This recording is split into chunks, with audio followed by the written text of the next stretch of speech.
পুকুরে আগামী রবিবার টিকিট আছে, সেগুলো আজকে টেস্টিং করতে এসেছেন আমাদের কাকু। প্রথম টোপেই প্রথম একটি কাতলা লাগিয়েছেন, দেখা যাক কীরকম সাইজ।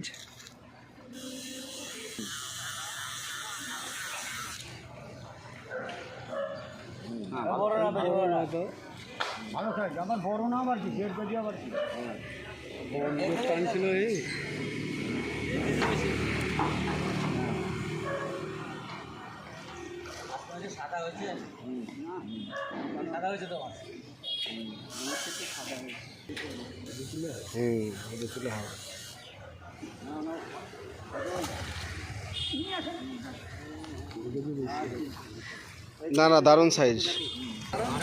কই সাইজুল কই দেখো, আমাকে তুলেছে তো, ঠিক আছে দেখো। এই যে প্রথম টোপে প্রথম কাতলা অশোক কাকু। একটা আঁশ উঠে গেল, দেখুন নবদা ধরে আছে ফার্স্ট টোপ টেস্টিংয়ে।